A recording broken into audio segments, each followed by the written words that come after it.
Саламатсыздар урматтуу спорт сүйүүчүлөр, футбол көрмандары. Сиздердин назарыңыздарда Sport Life программасы эфирде. Бул жолу сиздер менен Ош шаарынын футзал боюнча ачык чемпионатынын 7-чи тур оюндарын баяндап бермекчибиз. Алгач жогорку лигадан баштайлы.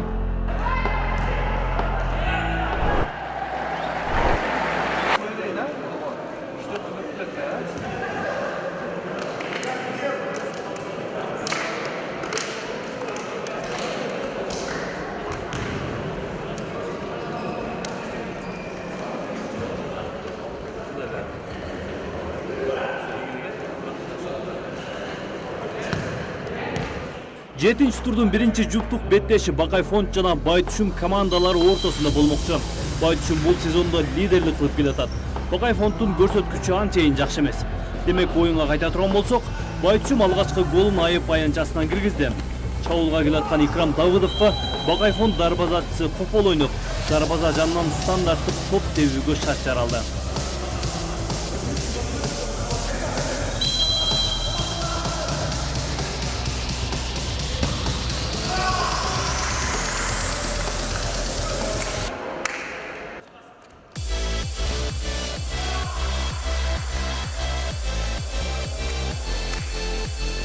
Алгачкы голду мыкты чеберчилик менен киргизген Байтүшүмдүн оюну жүрүшүп, көп өтпөй Алтымыш Жантемир уулунун голу командасын ишенимдүү алдыга чыгарды.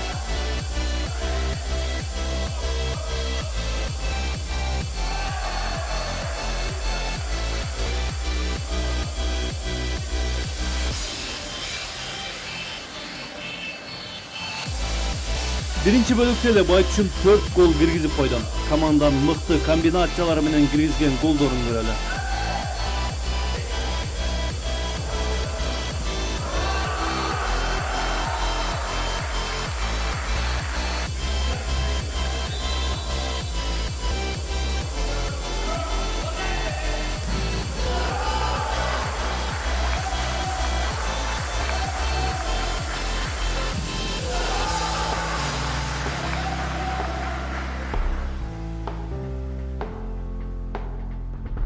Экинчи бөлүктө Бакай фонд бир аз жандангандай болду. Алгачкы мүнөттөрдө эле ортолку бөлүктөн Рахматилла Абдуллаевдин тепкен тобу Байтүшүмгө гол алып келди.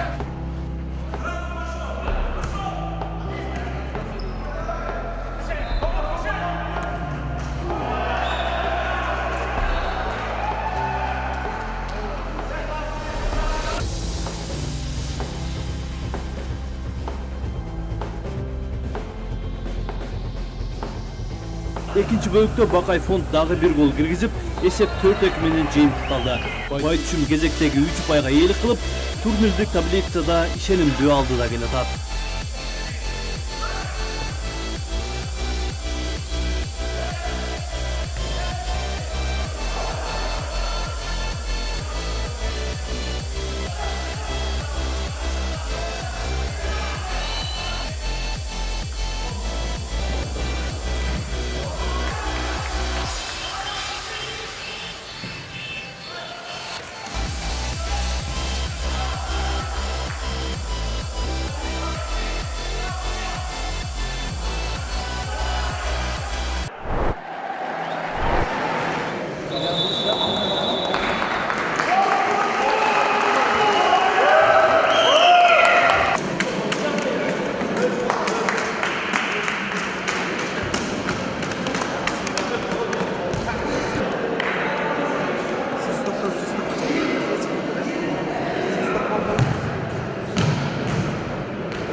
Экинчи жуптук беттеш Озгур жана Маданият жаштары ортосунда болду. Озгур командасы турнирлик таблицада экинчи орунда келатат. Демек команданын көрсөткүчү жаман эмес. Оюн тууралуу айта турган болсок, алгачкы бөлүктө Маданият жаштары бурчтан чыгарып берүүнү жакшы пайдаланып, алгачкы голду киргизип коюшту.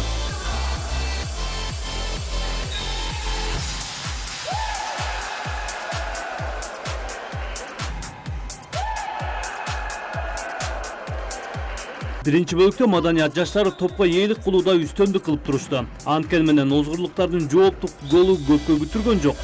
Каршы чабуулду жакшы пайдаланып, эсепти теңеп коюшту.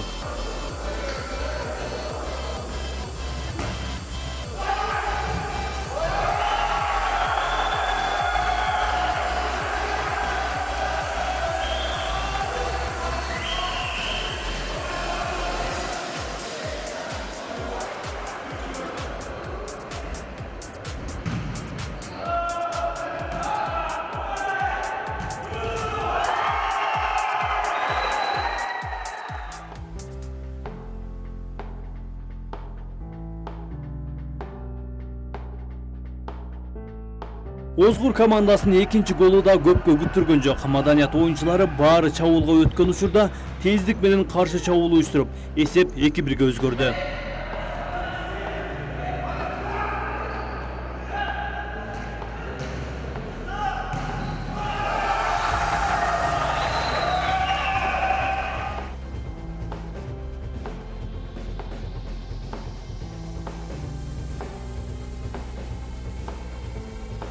Озгур командасынын оюну жүрүшүп, голдор санын тездик менен өзгөртүп жатты. Анда эмесе кооз голдорду бирге көрөлү.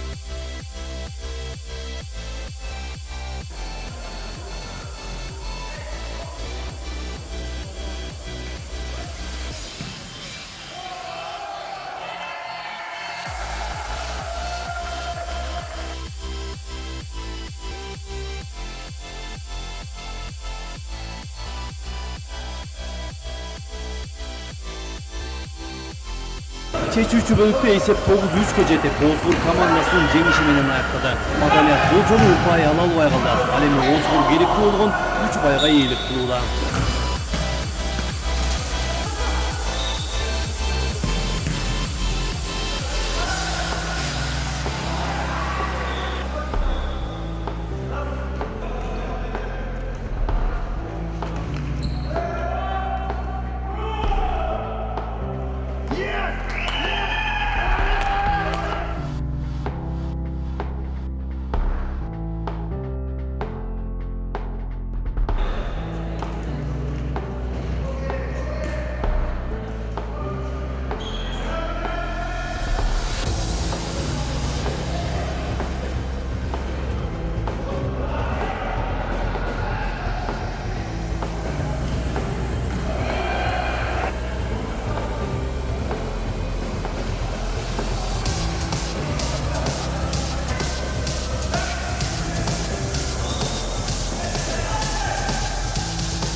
Демек, 3-жүптүк оюн спорт комитети менен Акниет командалары ортосунда болмокчу. Спорт комитети командасынын оюнчулары толук болбой, көбүн эсе алмашууда турган жаш жигиттер менен ойноого туура келди. Оюн тууралуу айта турган болсок, алгачкы бөлүктө эки команда тең ачык чабуулга барган жок.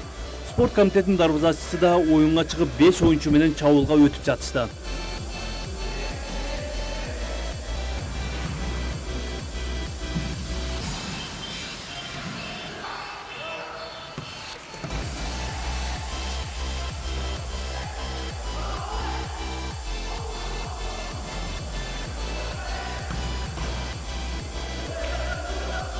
Анткени менен Акниет командасы каршы чабуулду жакшы пайдаланып, алгачкы голду киргизип коюшту.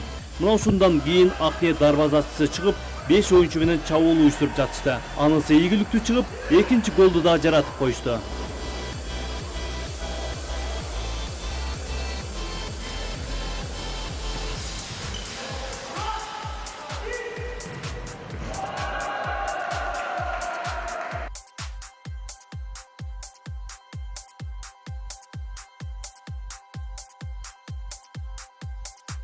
Алгаш жакшы оюн кыла албай жаткан спорт комитети 2 гол өткөрүп алгандан кийин бир аз жандангандай болду. Акниет коргоочуларынын катачылыгынан пайдаланып, эсепти өзгөртүп коюшту.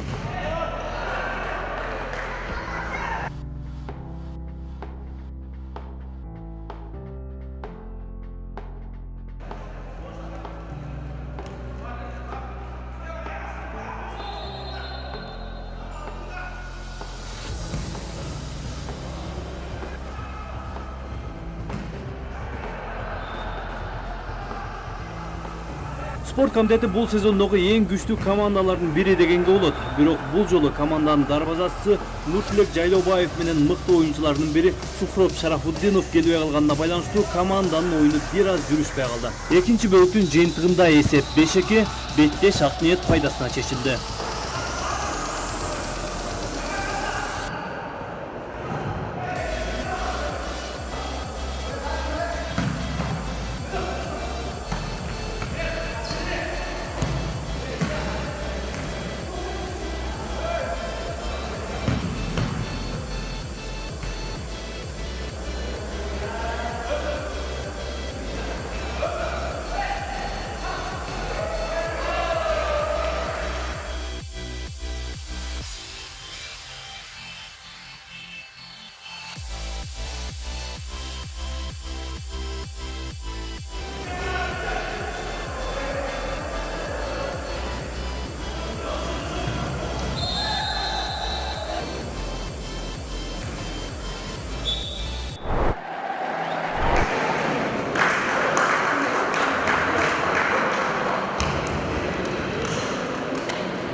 Жетинчи турдун акыркы жуптук беттеши Батыш жана Бемалдиер командалары ортосунда болмокчу. Бемалдиер турнирлик таблицада эң акыркы орунда келатса, Батыш командасы деле алдыда эмес. Эми оюн тууралуу айта турган болсок, беттеш башталары менен эле Бемалдиер командасы эсепти ачып коюшту. Эсепти теңдеш үчүн Батыш командасы тез чабуулдарды уюштуруп жатты.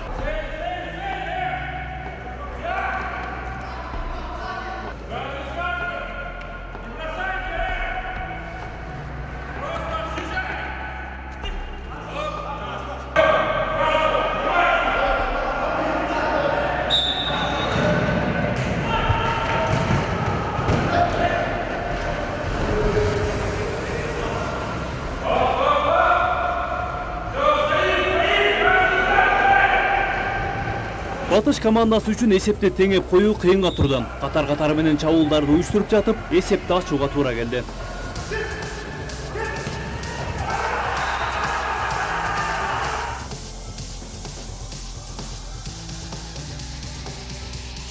Алгаш тең бараткан командалардын беттешинде интрига күч болду. Жетинчи турдагы эң кызыктуу жана чабуулдарга бай оюн болду десек болот. Батыш командасы оюнду тең чыгуу менен аяктоону каалаган жок. Андыктан команда болгон күчүн салып, эсепти өзгөртүүгө аракет кылып жатышты.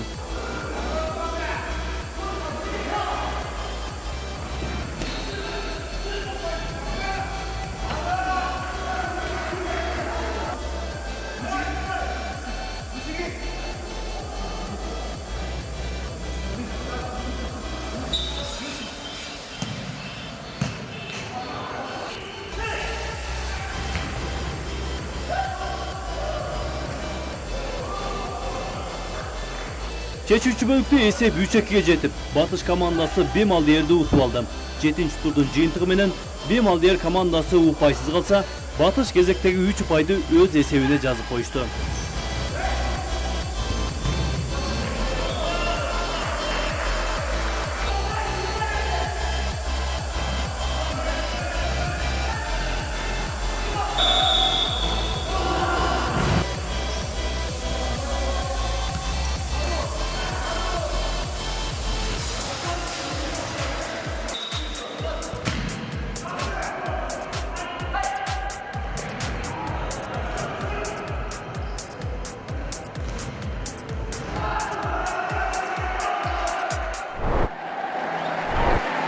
Демек, 7-нчи турдагы оюндардын жыйынтыгына көз салалы.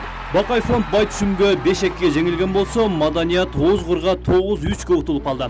Спорт комитети Акниетке 5-2 утулуп, Батыш командасы Бемалдиерди 3-2 утуп алды. 7-нчи турдун жыйынтыгы менен турнирлик жадыбалга көңүл буралы. 7-нчи турда Байтүшүм 16 упай менен алдыда келатса, Озгур командасы 15 упай менен экинчи орунда. Акниет 3-чү орунга көтөрүлгөн болсо, спорт комитети 4-чү орунда калууда. Батыш командасы 10 упай менен 5-чи орунда болсо, Бакай фонд 10 упай менен 6-чы орунда келатат. Ал эми Маданият командасы болсо 7 упай менен 7-чи орунда, Бемалдиер болсо 1 упай менен акыркы орунда калууда. 7-турдагы мыкты чабуулчуларды айтып өтөлү. Акниет командасынан Курманбеков 10 гол киргизсе, ушул эле командадан Рахматалиев 7 гол киргизди. Маданият командасынан Тураев 6 гол киргизген болсо, Озгур командасынан Насиров дагы 6 гол киргизди.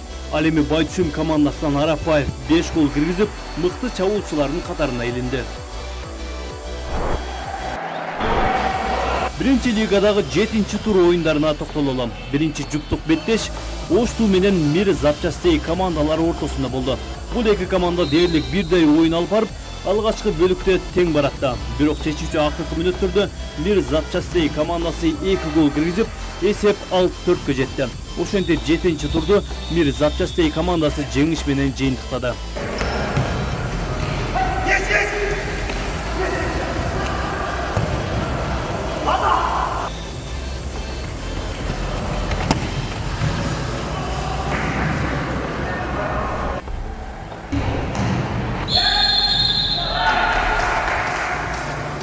Экинчи жуптук оюн Араван районунан келген Эрке Кашка менен Эмаком курулуш компаниясынын командасы ортосунда болду. Бул жолу Эрке Кашка командасы оюнду жакшы баштап, удасы менен гол киргизип жатты. Аравандык жаштардан куралган команданын оюну жакшы жүрүп, голдор санын ашырып жатышты. Экинчи бөлүктө Эмаком 2 гол киргизүүгө жетишти. Акыркы бөлүктө эсеп 5-2 Эрке Кашканын жеңиш менен жыйынтыкталды.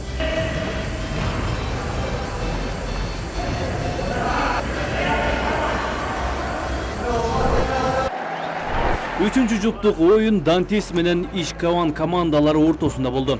Бул эки команданын оюну голго бай беттештерден болду дегенге болот. Алгачкы бөлүктө жакшы баштаган эки команда алгач голдор эсебинде дээрлик бирдей баратты. Анткени менен экинчи бөлүктө Ишкаван командасы гол эсебин көбөйтүп алдыга чыгып алышты. Акыркы мүнөттөрдө эсеп 6-4 менен Ишкаван командасынын жеңиши менен аяктады.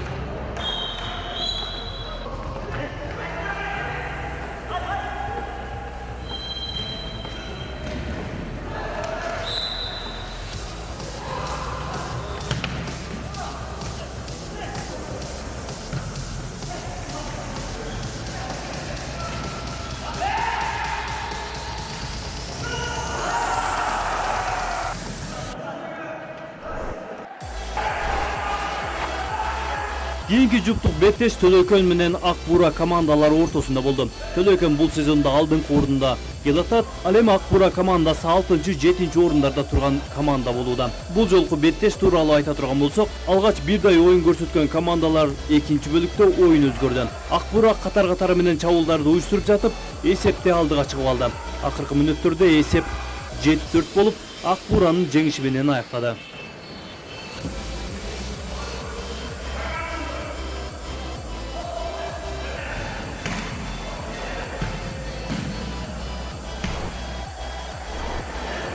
Бешинчи жуптук оюн Архитектура жана Кан командалары ортосунда болот. Сезондун башында Кан упайлар артыкчылыгы менен алдыда келатса, азыркы учурда 3-чү орунда турат. Бул жолку оюнда Кан оюну жүрүшкөн жок. Мындан пайдаланган Архитектура удасы менен чабуул уюштуруп, голдор эсебин өзгөртүп турду.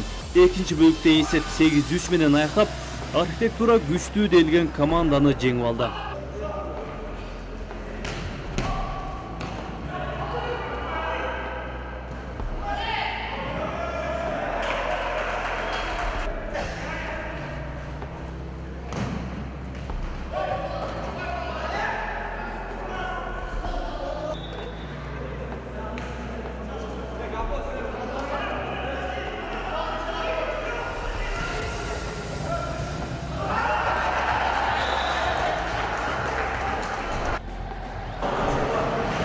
Жетинчи турдун акыркы жуптук беттеши Роснефть Бакай менен Ошму ортосунда болмокчу. Ошму бул сезондо 3 упай менен акыркы орунда келатат. Ош мамлекеттик университетинин командасы бул жолку оюнда да Роснефть Бакайды жеңе алган жок. Алгачкы бөлүктө тең бараткан командалардын оюну акыркы мүнөттөрдө өзгөрдү. Чечүүчү учурда гол киргизген Роснефть Бакай 4-3 эсепте оюнду жыйынтыктады.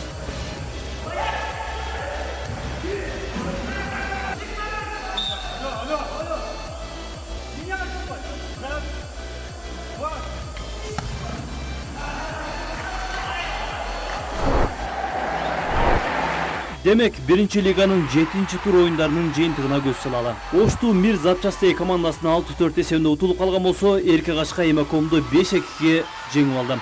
Ишкаван Дантисти 6-4-кө утуп, Акбора Төлөйкөндү 7-4 эсебинде утуп алды. Архитектура эң күчтүү делген Кан командасын 8-3 эсепте утуп алган болсо, Роснефть Бакай Ош муну 4-3 эсепте жеңип чыкты. Биринчи лигадагы кайсы командалар алдыга жылууда турнирлик таблицага көңүл буралы. Эрке Кашка бул оюнда 16 упай менен алдыга чыккан болсо, Төлөйкөн командасы 15 упай менен, ал эми сезон башында биринчи орунда келаткан Кан командасы 15 упай менен 3-орунга түшүп калды. Мына ушун менен биз Sport Life программасын жыйынтыктайбыз. Спорт менен дос болуңуздар, футболго көрмандык кылыңыздар. Амандыкта жүз көрүшкөнчө саламатта туруңуздар.